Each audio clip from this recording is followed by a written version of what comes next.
Hello everyone and good evening. Back with me again, Joseph, your host, and welcome back to our channel and the Saint Story for Kids. In this episode, we are going to meet another Pope Saint. His name is Pope Saint Pius I.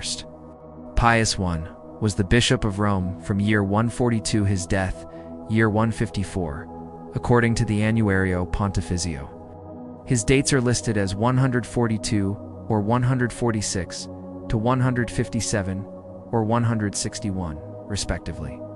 He is considered to have opposed both the Valentinians and Gnostics during his papacy. He is considered a saint by the Eastern Orthodox Church and the Catholic Church, with a feast day on the 11th of July, but it is unclear if he died as a martyr. Pius is believed to have been born at Aquileia in northern Italy during the late 1st century.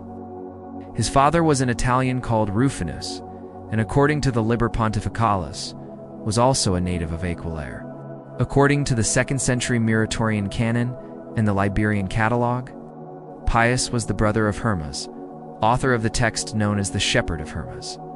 Its author identifies himself as a former slave, a fact which has led to speculation that both Hermas and Pius were freedmen. However, Hermas' statement that he was a slave may just mean that he belonged to a low-ranking plebeian family. According to Catholic tradition, Pius I governed the church in the middle of the 2nd century during the reigns of the emperors Antoninus, Pius, and Marcus Aurelius. He is held to be the 9th successor of St. Peter and to have decreed that Easter should only be kept on a Sunday. He officially decreed that Easter must always be celebrated on a Sunday, rather than following the Jewish calculation of celebrating Passover on whichever day of the week the 14th of Nisan fell. Although he is said to have ordered the publication of the Liber Pontificalis, in fact, compilation of that document was not started before the beginning of the 6th century. Pius is also said to have built one of the oldest churches in Rome, Santa Pudenziana. Justin Martyr taught Christian doctrine in Rome during the pontificate of Pius I, but the account of Justin's martyrdom does not name Pius.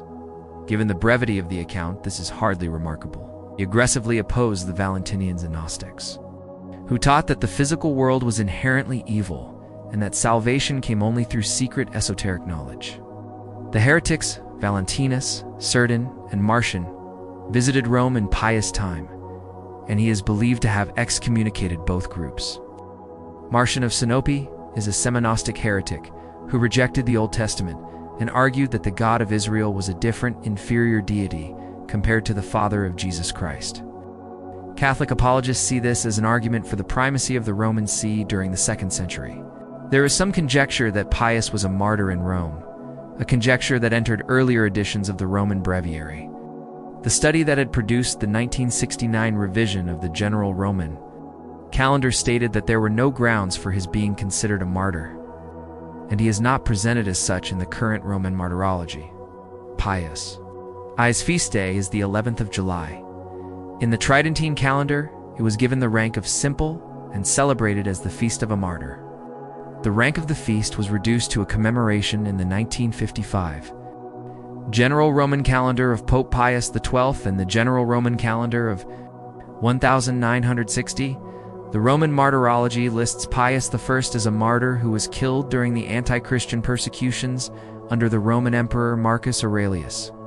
While early tradition fiercely venerates him as a martyr, exact historical details of his execution are limited, leading some modern scholars to treat the specific manner of his death as unproven.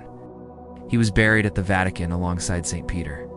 So friends, what can we learn from Pope St. Pius I?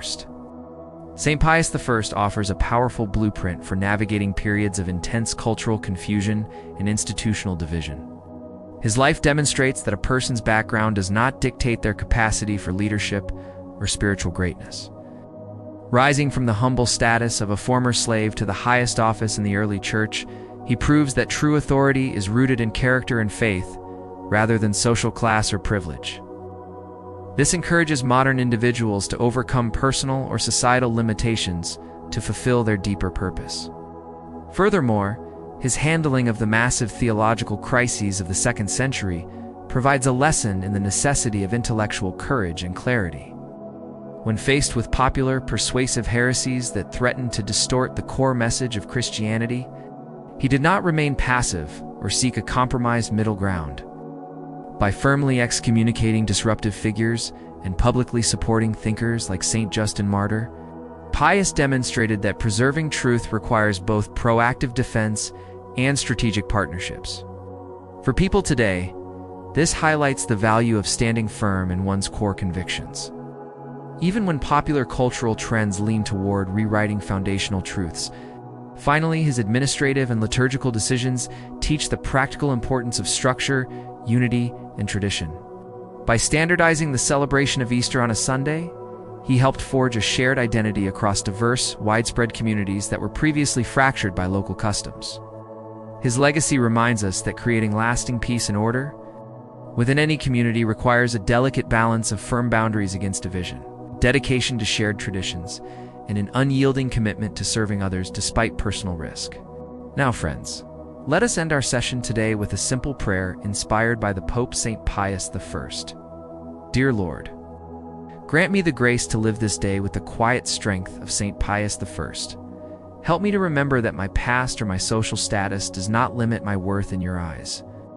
Give me the humility of a servant, so that I may lift up those around me and lead through acts of love.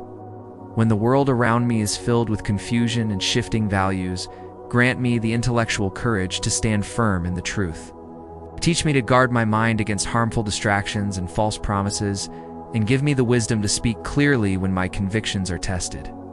May I always work to build unity in my community, acting as a bridge of peace rather than a source of division. Protect my faith and guide my steps through every trial. Amen. Thank you, friends, for watching and joining me in the story of Pope St. Pius I. I hope you can learn a thing or two from him. If you enjoyed this video and our saint stories, please do like, share, and subscribe to our channel for more faith-inspiring contents, reflections, and many more. Take care, everyone. Stay safe and healthy as usual. See you next time, and God bless you always.